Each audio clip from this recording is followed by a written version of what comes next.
Hey guys, welcome back to my Flickers of Fear movie review series. So way back in the dim days of the 1990s, I distinctly remember really enjoying a kind of horror thriller from 1995, which was called Mute Witness. I seem to remember that I owned it on DVD at some point way back then. If I did, I have no idea where it eventually disappeared to. I'm sure it probably got lost in moves and divorces and things like that over the years. The weird thing about it, I never really heard anyone talking about it much, like even at the time that it came out. So it was almost kind of like this little hidden gem that only me and a couple other people knew about. Over the years, though, as tends to happen when you get older, I just kind of forgot about it. But then, just a few nights ago, I happened to be just idly scrolling through Shudder, like seeing what they had added, and I noticed that Mute Witness was on there, like it was on the platform. So I was kind of curious. I was kind of in the mood for that kind of movie, and I was curious to see how it held up, like all these years later, because I don't think I'd seen it for, since the 90s and at some point. So I went ahead and fired that sucker up. And I'm happy to say that the movie actually held up pretty well. It's just as fun and just as suspenseful as I found it like way back in the day. So Mute Witness is a British, German, Russian co-production. And it was directed by a Lebanese-born Englishman named Anthony Waller. He hasn't done a huge amount of films. Like he did maybe like 5, 6 movies and like a little bit of television. Probably his best known film other than this one is An American Werewolf in Paris from 1997. Now, the movie was supposed to be initially shot in Chicago because that's where the original screenplay was set. However, I guess the lure of cheap sets and low labor costs kind of ended up drawing the production to Moscow. So they changed the story to kind of, make that the sort of center of the plot. So the story goes that the producers of the film even had to pay off some Russian mobsters, like to let them shoot the film there. It's kind of a cool story. I don't know if it's true or not. But even if it isn't, it still kind of gives the movies a layer of, I guess, meta credibility because the Russian mob like actually plays a huge part in the plot of this film. Mute Witness is also significant because it was the final film appearance of Sir Alec Guinness. Now he plays a mobster in this called The Reaper, which is probably like the best mobster name of all time. He's actually billed in the credits only as mystery guest star. I mean, when I was watching this, I didn't remember that he was in it because, like I said, it's been a long time since I've seen it. But as soon as I heard his voice, like I knew that it was him. Like I didn't even have to see his face hardly. It's barely a cameo. Like it's only like less than a minute probably that he's in the movie. And the scene that he's in was actually, I found out, shot by the director like a decade earlier. So like in the 80s. And it was just shot as just kind of as a lark because he knew Alec Guinness. He's like, hey, do me a favor and like do this scene, where you're a gangster, like saying all this sinister shit in a car. And Alec Guinness was like, okay, why not? And like he didn't take any money for it or anything like that. So the scene, he's actually in 2 scenes in the movie. But if you notice, like the first scene that he's in, and he's, like I said, he's just in the backseat of a car, like leaning forward and saying sinister shit. It's the same scene, but they just like flipped it and I guess like did some voiceover dubbing. But, regardless of when this was shot, this was actually Sir Alec Guinness's final film appearance. So, it just, his presence gives a little bit of an air of class to the joint. So in the lead role, we have a Russian actress by the name of Marina Zudina, who spoke no English and actually needed a translator, like for the director to talk to her. Now, she plays a character named Billy Hughes. Weirdly, Wikipedia and the closed captioning, because I always watch closed captioning on movies because I'm deaf as shit, they actually spelled her name with a Y, Billy, like a boy's name, but in the credits is Billie, which is the more normal quote-unquote feminine spelling, so, whatever, make of that what you will. So Billy is a makeup artist, and she's working on this kind of schlocky, like, slasher film in Moscow. Now, the movie that they're working on, which I don't think they ever give the title of, not that I remember it anyway, is directed by a guy named Andy Clark, who is the boyfriend of Billy's older sister, Karen. Yeah. So other than Billy, Andy, Karen, and a couple of other people, the movie's crew and the actors are all Russians, and very few of them speak English. And as a matter of fact, none of the Russian that's spoken in Mute Witness, which is quite a lot because most of the characters are Russian, is ever translated. Like, they never tell you. They don't have the closed captioning, like telling you what it says. So this is kind of, I thought this was kind of an interesting choice because it's essentially putting the audience of the movie in the same boat as the American main characters, because none of them speak Russian, and so they don't really know what most of the characters are saying most of the time. So Billy is mute, not deaf, just mute. But she seems to be like really good at her job and like very well liked and well respected by the crew. One of the Russian guys, whose name is Lyosha, even seems to kind of have a little bit of a crush on her. And her sister Karen kind of playfully encourages this, like, hey, we have to be here on this shoot for 3 months, so, you know, it gets cold here, so yuck, yuck, you know what I mean? She's trying to, like, push her in that direction. She's like, I don't think so. So at the beginning of the movie, they're shooting this, like, ridiculous murder scene. Like, it's pretty hilarious, actually, because the actress that's getting murdered is just, like, chewing the scenery like crazy, and it's, like, pretty funny. So they're shooting that at the beginning, and matter of fact, like, that's how the movie opens, like, with them shooting another movie, so it's like movie inside a movie, so, you know. So after that, like, the crew breaks, it's been a long day or whatever, and Karen invites Billy over to her and Andy's place for dinner, like the apartment that they are staying at. But while they're all leaving, Billy realizes that she forgot something, like, back in the studio, which is like this big, like a warehouse, like this huge warehouse kind of compound, like where they're shooting this movie. And she realizes she forgot something back in there, so she's going to run back inside and get it. And she tells Karen and Andy, you guys just go on home. I have my own car. Like, I'll just run in and get it, and I'll just follow you, and I'll be there in a little while. Well, it turns out that the thing that Billy forgot, which I think was like a mask for one of the actors that she wanted to work on or something, was evidently a little bit harder to find than she anticipated. So she's like tearing the place up looking for it, and she ends up getting locked in the building. Now, she calls her sister and tries to kind of communicate with her via Morse code, like she's tapping on the thing. And I guess that her and her sister communicate like this a lot. Like, back at Billy's apartment where she's staying, she has, you know, the digital voice phone setup thing, like, you know, that deaf and mute people have to talk on the phone. But because she's at the studio, she doesn't have that, obviously, so she's like tapping like into the phone, and Karen is trying to like figure out what she's saying, like in Morse code. So she's trying to do that, like trying to say, hey, you know, I got locked in here and I need some help or whatever. But because Karen's useless idiot boyfriend is making this huge racket, like trying to cook dinner, like in the background, and like he's making something like really easy, like fucking spaghetti and meatballs or something, and he's just spilling shit everywhere and dropping shit everywhere. He's a complete like buffoon, you know what I mean? So he's making all this noise in the background, and Karen can't really hear what's going on, and it's just all of this chaos. And eventually she's just like, I think she's fine. She's just saying that she'll be on her way in a little bit. And then she just kind of hangs up.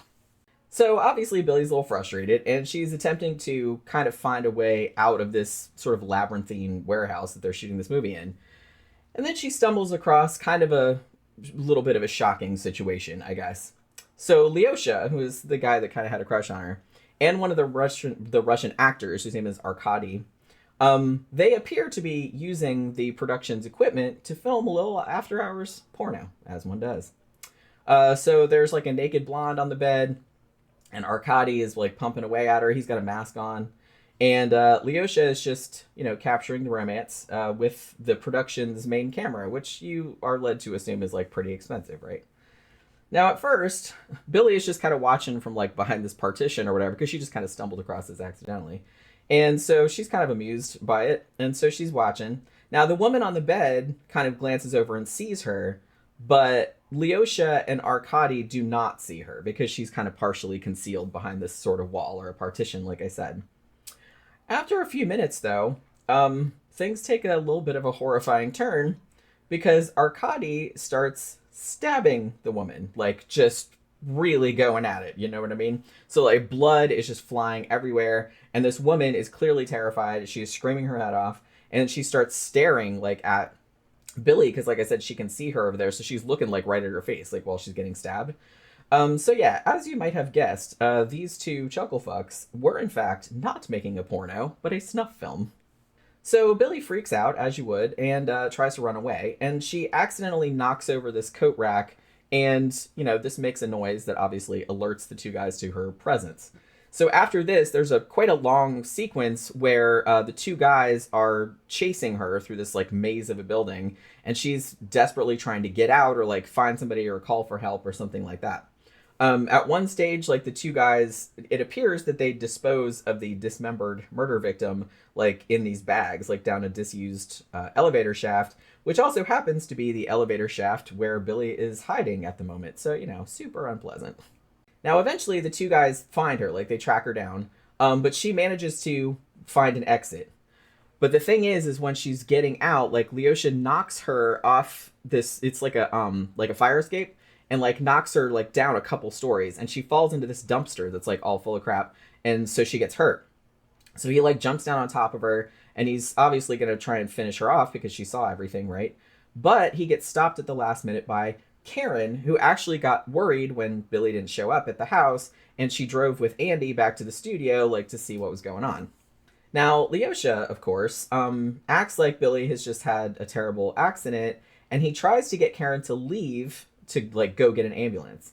Now, Karen initially believes him because like she knows this guy, right? Like they've been working together for a little while.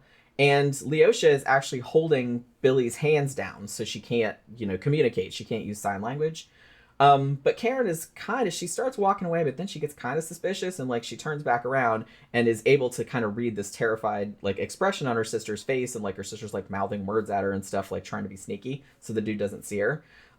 So Karen is like, yeah, I think something bad is going on. So she tells her dipshit boyfriend, Andy, to leave and go get an ambulance and the police, and she's gonna stay right here with Billy because she knows that something's wrong.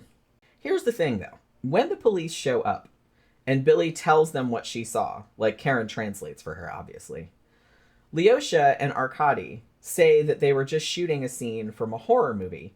Their story is, we wanted to show the director, Andy, that we were really good at special effects too, but we didn't want to tell Billy because, we didn't want her to think that we were like stepping on her dick or something like that, because that's like her job. So it's like we were just shooting a thing from a horror movie. It's like for real. And man, they did not miss a trick, right? Like the so-called victim's body that, we obviously saw like cut up in bags and like thrown down an elevator shaft. No one can find it, like nowhere to be found. The only blood that the police find is made of corn syrup, like it's fake. And the knife, which was supposedly used in the crime, was the spring-loaded fake one from Billy's makeup box. And Arkady actually demonstrates this to the police by sneaking up on Andy and stabbing the absolute shit out of him, like in front of everybody. And he's just covered with blood and everybody's screaming and freaking out. And then everybody realizes, it wasn't real. Now, because of all this, Billy kind of a little bit, like low-key, begins to sort of doubt herself. But she's still pretty adamant that what she saw was a genuine murder. Because she's basically like, look, she's worked on movies for a long time, you're led to believe. And she's like, the terror that I saw in that woman's face, no one is that good an actor. Like, that could not have been fake.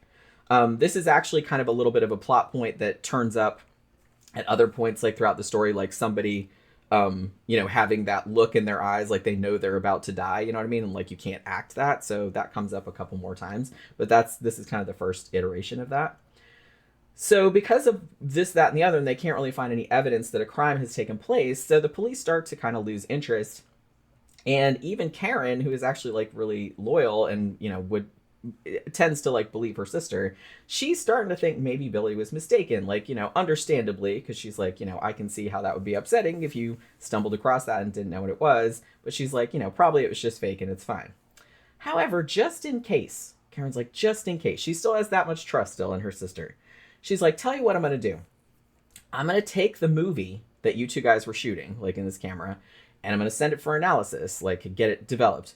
If we watch it, we work in movies, we'll be able to tell if it's fake or not. However, I will note that Leosha and Arkady saw that shit coming too, and they actually switched the film that they made with the footage from the cheesy slasher movie that had been shot earlier in the day that was very clearly fake. Now and I know, that Leosha and Arkady were making a real snuff film.